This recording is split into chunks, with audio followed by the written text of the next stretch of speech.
오늘의 주요 뉴스입니다. 어제 하루 코로나19 신규 환자는 689명으로 확산세는 계속되고 있습니다. 이런 가운데 다음 주부터 운영될 선별진료소에 정확도가 떨어지는 검사법이 도입돼 실효성에 의문이 제기됐습니다. 정세균 국무총리가 수도권 확산세를 잡기 위해서 군과 경찰, 공무원 등 800여 명을 역학조사에 지원하겠다고 밝혔습니다.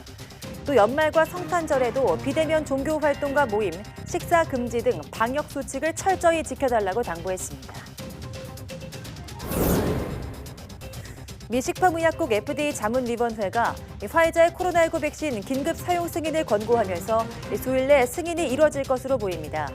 이런 가운데 사우디아라비아는 세계에서 네 번째로 화이자 백신 사용을 승인했습니다. 코로나19 백신 접종이 시작되면서 백신이 DNA에 변화를 준다는 등 괴담과 가짜 뉴스가 확산하고 있습니다. 전문가들은 과학적 근거가 없는 허위 정보가 백신 신뢰를 떨어뜨려 접종률을 낮출 수 있다고 우려했습니다.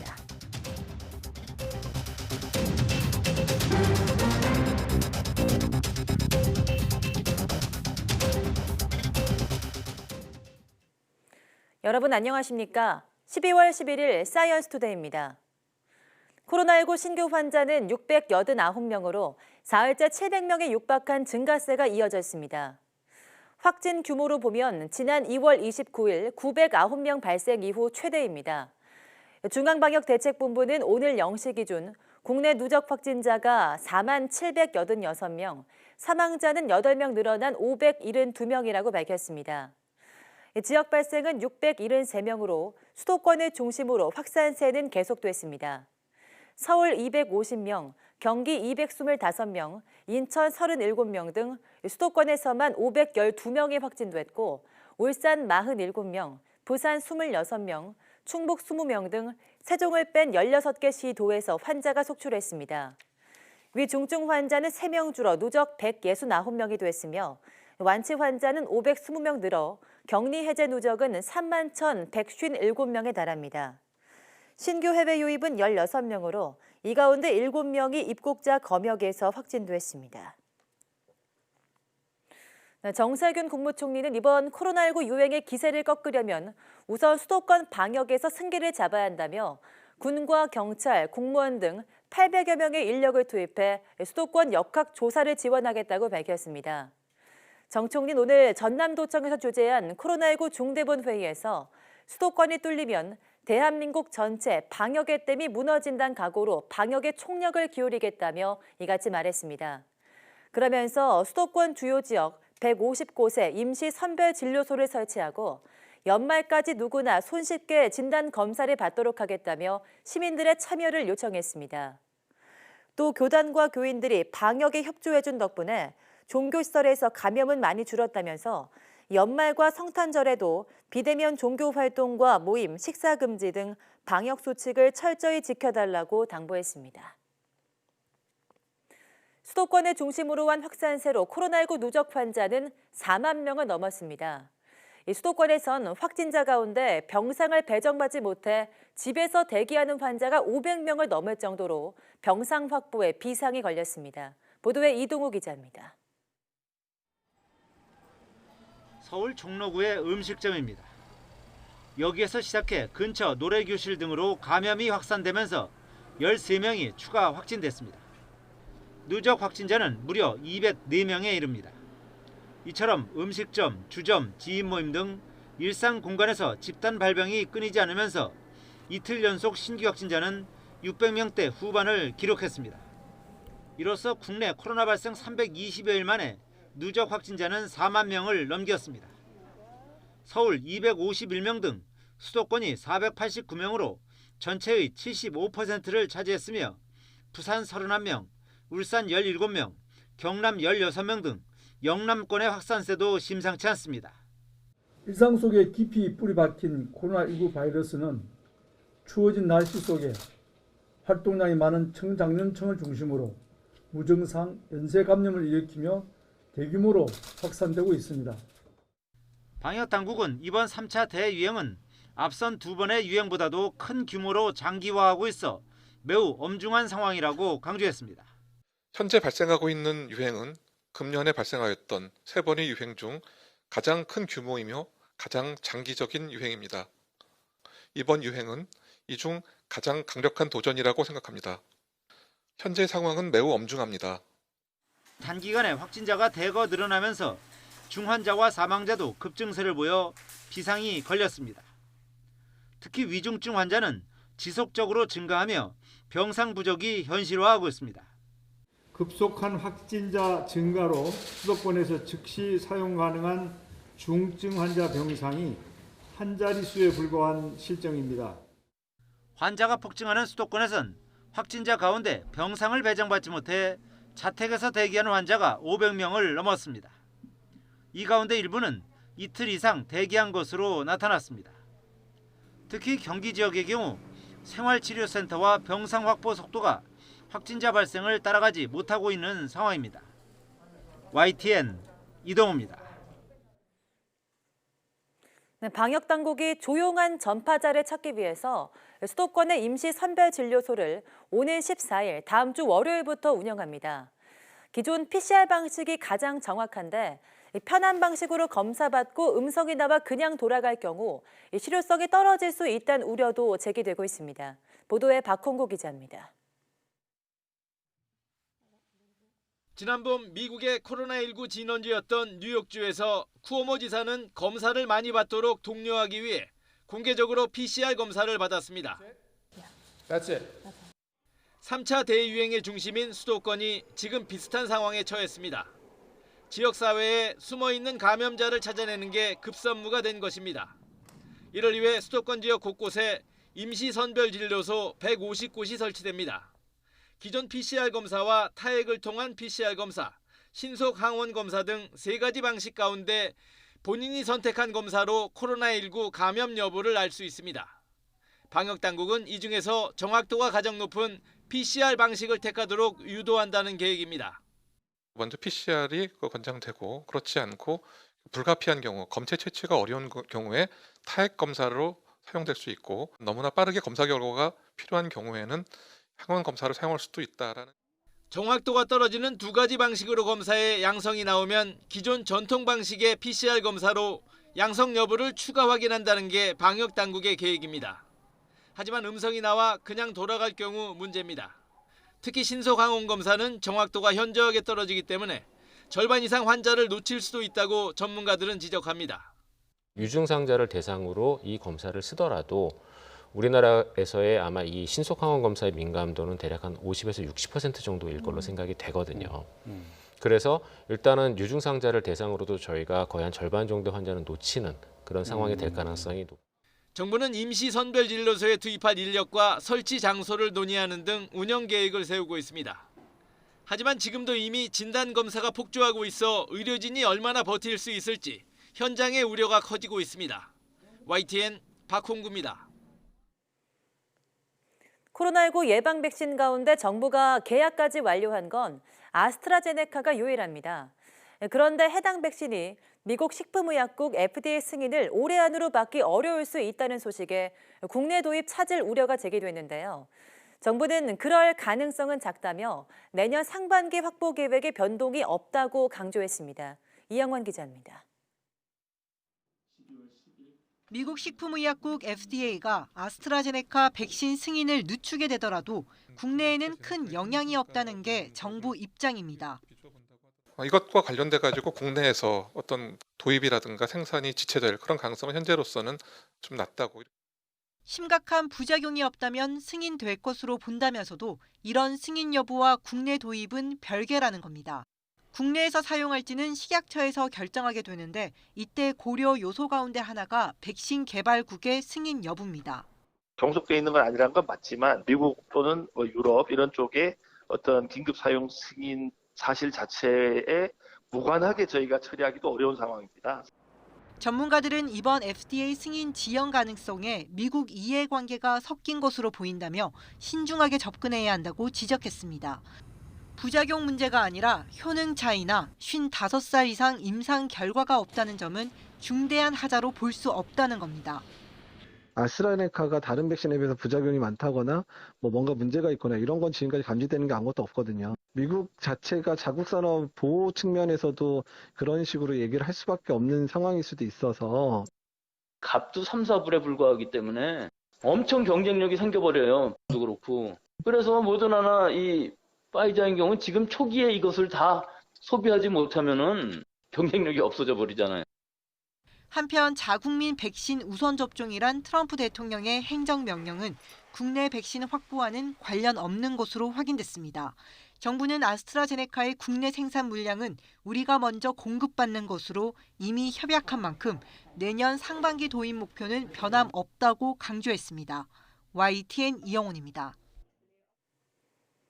문재인 대통령은 기후 위기에 대응하기 위한 탄소 중립과 함께 경제 성장과 삶의 질 향상을 동시에 달성하는 2050 대한민국 탄소 중립 비전을 밝혔습니다. 문 대통령은 더 늦기 전에 2050이란 제목의 연설문을 통해서 우리나라가 배터리와 수소 등 우수한 저탄소 기술을 보유하고 있고 디지털 기술과 혁신 역량에서 앞서고 있는 만큼 탄소 중립을 선도 국가로 도약할 기회라고 말했습니다. 또 지난 7월 발표한 그린 뉴딜은 2050 탄소 중립 사회를 향한 담대한 첫걸음이라며 전 세계적인 기후 위기 대응을 포용적이며 지속 가능한 성장의 기회로 삼아 국제사회를 선도하는 것이 목표라고 밝혔습니다. 또 변화와 혁신의 과정에서 소외되는 계층이나 지역이 없도록 공정한 전환을 도모하고 기술 개발과 제도 정비, 국제협력 강화에 정부 책임과 역할을 강화하겠다고 설명했습니다. 미국의 민간 우주 개발 업체인 스페이스X가 개발 중인 화성 우주선 시제품이 시험 비행 후 착륙하는 과정에서 폭발했습니다. 하지만 지구 성층권까지 솟구쳐 올라서 첫 고고도 비행에는 성공했습니다. 보도에 최문석 기자입니다. 민간 우주 개발업체인 스페이스X가 쏘아올린 스타쉽 시제품인 SN8이 미국 텍사스주 보카치카 발사기지에서 발사됐습니다. 이번 시험 비행에서 스타쉽은 지구 성층권인 12.5km까지 솟구쳐 첫 고고도 비행에 성공했습니다. 스타쉽은 최대 고도에 도달하기 직전 엔진을 끄고 앞을 기울여 중력의 힘으로 낙하를 시작했습니다. 하지만 착륙 과정에서 속력을 낮추기 위해 구동되는 연료 탱크가 압력이 낮아지는 바람에 빠른 속력으로 땅에 닿으면서 폭발했습니다. 이륙에서 착륙까지 걸린 시간은 6분 42초. 스페이스X 웹사이트에선 이 과정을 실시간으로 생중계했고 유튜브에 올라온 영상은 조회수가 수백만 건을 넘었습니다. 창업주인 일론 머스크는 시험이 끝난 뒤 성공적인 비행이었고 착륙 지점 유도도 정확했다고 평가했습니다. 다만 착륙 과정에서 연료 탱크 압력이 낮았고 스타쉽이 빨리 하강했다고 폭발 원인을 분석하면서 필요한 데이터는 모두 확보했다고 밝혔습니다. 이번에 발사한 스타쉽은 길이 50m, 직경 9m로 지난 9월 지상 150m 저고도 시험 발사 성공 후 10km 이상의 고고도 시험 용도로 개발됐습니다. 원래 목표인 고고도 시험 비행에는 성공했지만 마지막 착륙에서 실패한 셈입니다. 스페이스X는 내년에는 고도 200km 저궤도 비행에 도전하고 2050년까지 인류의 화성 이주를 완수하겠다는 구상입니다. YTN 최문석입니다. 미국 나사의 달 착륙 계획에 참여할 우주 비행사 후보 명단이 발표됐습니다. 마이크 펜스 부통령은 국가우주위원회 의장으로서 마지막 회의를 주재한 뒤 남녀각 9명씩으로 구성된 18명의 우주 비행사 후보를 발표했습니다. 후보들을 보면 지난 2011년 퇴역한 우주 왕복선에 탑승했던 존 아카바, 스테파니 윌슨을 비롯해서 국제우주정거장에서 328일간을 지내며 여성 우주비행사 최장기 체류 기록을 세운 크리스티나 코크 등 우주비행 유경험자가 절반을 차지합니다. 이 밖에 한국계 의사 출신 조니 킴이 후보 대열에 포함됐고 여성 후보 중에서 첫 여성 달 착륙 우주비행사가 나올 가능성이 큰 것으로 알려져 있습니다. 나사는 남녀 우주비행사 2명을 2024년까지 달에 보내고 2028년부터는 상주하는 등의 계획을 세웠지만 행정부 교체 등으로 불확실성이 커져 목표대로 진행될지는 미지수입니다. 네, 반려동물은 사람과 정서적 교감을 하는 것으로 알려졌지만 식물의 경우는 어떨까요? 실험 결과 식물도 사람이 해를 끼치는 행위를 인식할 수 있는 것으로 나타나 반려식물이란 말이 헛된 말이 아닌 것으로 입증됐습니다. 김학무 기자입니다. 가정에서 자라는 다양한 화초들. 화분에 심어 매일 물을 주면서 가꾸고 하루가 다르게 크는 모습을 보면 흐뭇하기까지 합니다. 꽃이 피거나 열매라도 열리면 삶의 보람과 기쁨을 느낀다는 사람도 있습니다. 며칠 집을 비웠다가 돌아와 식물을 다시 대하면 식물과의 이런 교감이 더 뚜렷해진다는 겁니다. 갔다 와서 조금 물 많이 주고 하니까 벌써 좀 달라지더라고요. 생기도 나고 다시 힘도 생기고 그래서 이 아이들도 매일매일 관심을 가져주고 이렇게 닦아주면서 사랑을 주면서 키우면 식물이 좀 다르겠구나. 식물은 사람의 행동에 대해 어떻게 반응할까? 연구진이 작은 식물의 잎을 따 잘게 부순 뒤 이 연구진의 입김을 비닐봉지에 담아 다른 식물이 있는 공간에 넣자 이 식물에서 특정 물질의 배출이 눈에 띄게 늘었습니다. 식물의 화학 언어 물질이 23% 증가한 건데 자신의 위험한 상황을 다른 식물에 알리는 것이라는 분석입니다.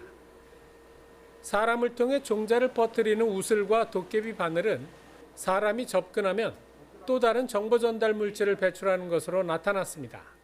사람이 이뻐하고 식물을 아니면은 미워한다든지 괴롭히면은 그 식물도 거기에 맞게 실제 반응을 하는 행위를 하더라라는 거예요. 사람과 식물 간의 상호작용이 과학적으로 입증됨에 따라 앞으로 관련 연구가 활발해지고 반려식물에 대한 관심도 더욱 커질 것으로 보입니다. YTN 김학무입니다. 미국의 코로나19 하루 사망자가 3,000명을 넘어 최대치를 기록했습니다. 이런 가운데 미국 한 언론은 2,900명의 희생자를 낸 9.11 테러 때보다 더 많은 사람이 하루에 숨졌다고 보도했습니다. 박철원 기자입니다.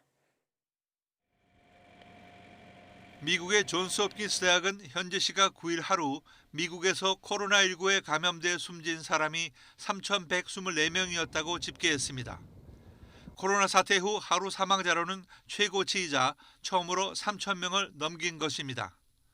CNN은 9.11 테러로 숨진 사람보다 더 많은 사람이 희생됐다고 보도했습니다.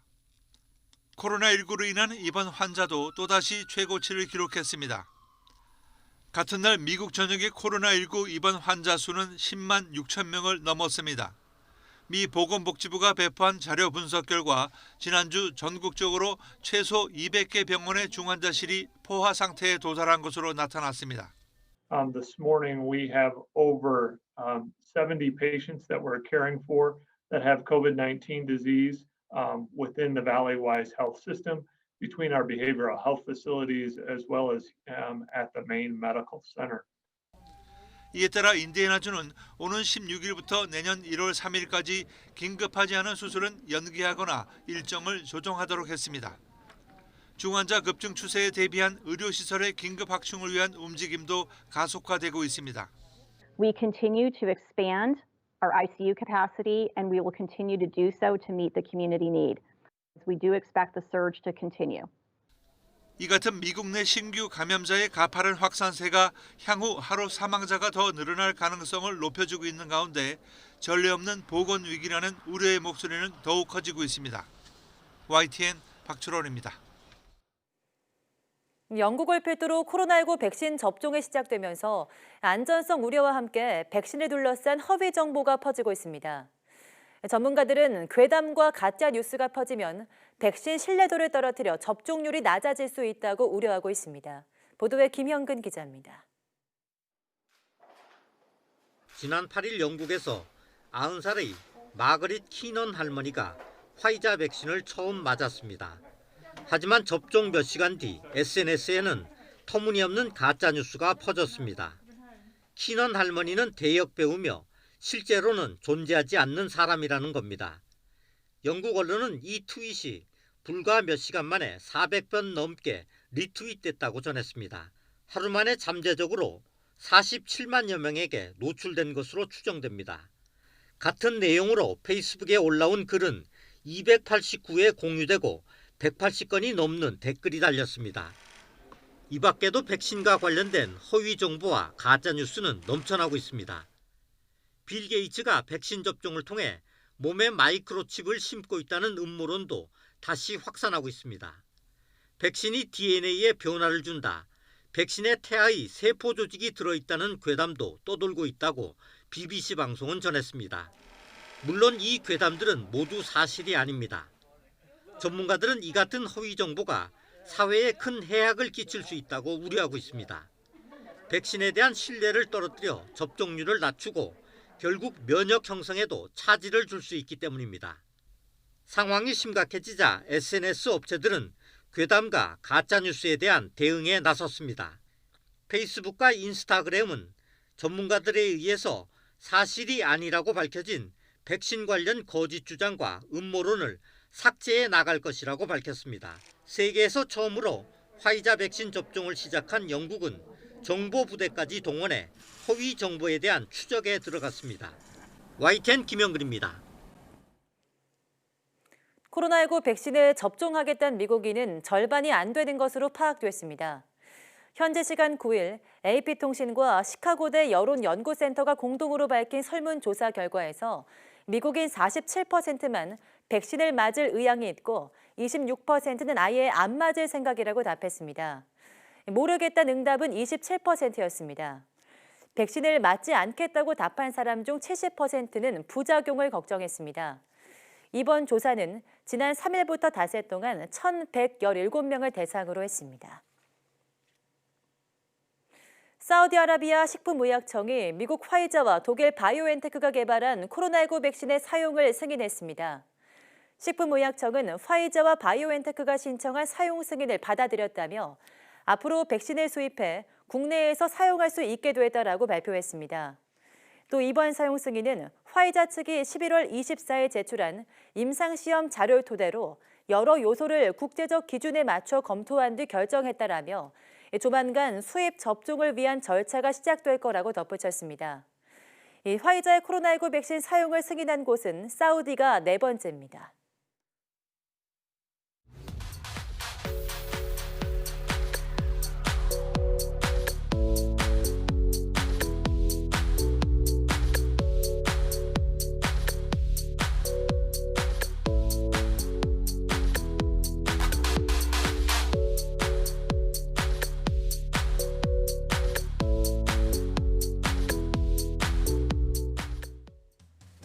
네, 요즘같이 코로나19로 답답할 때 시원한 파도 소리를 내는 탁 트인 바다가 그리워지는데요. 그런데 이런 바다에도 다양한 과학적 비밀이 숨어 있습니다. 투명한 물이 모여 바다가 파란 빛을 내는 이유부터 짠맛을 내는 이유까지 오늘 오후 4시 사이언스투데이 궁금한 S에서 푸른 바다에 숨겨진 궁금증을 해결해 드리겠습니다. 많은 시청 바랍니다. 함께해 주신 여러분 고맙습니다.